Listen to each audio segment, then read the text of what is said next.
எல்லாருக்கும் வணக்கம். நான் எங்கள் வீட்டுக்கார் இறந்து போய் ஒரு 2 வாரத்தில் எனக்கு விஓ சார் ஃபோன் பண்ணுறாங்க. இந்த மாதிரி ஆர்டிஓ அம்மா ஒரு கேம்ப் போட்டிருக்காங்க, நீங்கள் நான் கலெக்டர் ஆஃபீஸ் போய் பாருங்கன்னு. அப்போ மேம் எங்களை பேசும்போது அவங்க சொன்ன வார்த்தை ஆதரவற்ற விதவை அப்படின்ற வார்த்தையே தூக்கணும். எனக்கு அது சொல்கிறதுக்கே ரொம்ப கஷ்டமாக இருக்குது உங்களை பார்க்கும்போது அப்படின்னு சொன்னாங்க அந்த மேம். அப்போ சொன்னாங்க, நீங்கள் குரூப் எக்ஸாம் படிங்க, நான் உங்களுக்கு ஹெல்ப் பண்ணுறேன் அப்படின்னு எனக்கு சதீஷ் சாரை காமிச்சாங்க. அது மூலமாக ஆகாஷ் சார் ஐயாவை நான் இன்றைக்கி தான் நேரில் பார்க்குறேன். ரொம்ப நன்றிங்க ஐயா. உங்கள் மூலமாக தான் நான் இன்றைக்கி குரூப் 4 இன்றைக்கி குரூப் 2வும் ப்ரிலியம்ஸ் எழுதி மெயின்ஸும் முடிச்சிருக்கேன். ஐயாவோட ஆசீர்வாதத்தில் அடுத்து எனக்கு அதுலேயும் ஜாப் கிடைக்கணும். நான் ஒரே வருஷத்தில் எங்கள் வீட்டில் 2 உயிரை நான் பறி கொடுத்தேன். எங்கள் வீட்டுக்காரு, அடுத்து 10 மாதத்துல என் கூட பிறந்த அண்ணனும் இறந்துட்டாங்க. எனக்கு யாருமே இல்லை. எனக்கு இருக்கிறது எங்கள் அம்மா, என் பையன் தான்.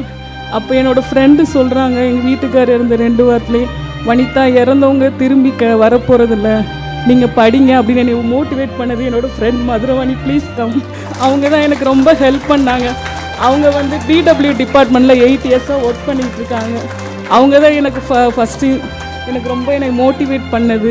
அதுக்கப்புறம் நான் டெய்லி ஏதாவது என் மனசு கஷ்டமாக இருந்தால் ஐயாவோட வீடியோவை தான் நான் பார்ப்பேன். நான் அவங்க மூலியமாக தான் எனக்கு இந்த வாய்ப்பு கிடச்சிருக்குங்க ஐயா. இது எல்லாத்துக்கும் முக்கிய காரணம் எங்கள் அம்மா தான்.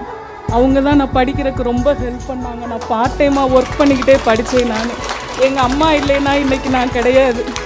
எங்கள் வீட்டுக்கார் இறந்த அடுத்த நிமிஷமே நம்மளும் போயிடலாமான்னு எனக்கு தோணுச்சு. என் பையனை மனசில் வச்சு தான் நான் இவ்வளோ முயற்சி எடுத்தேன்.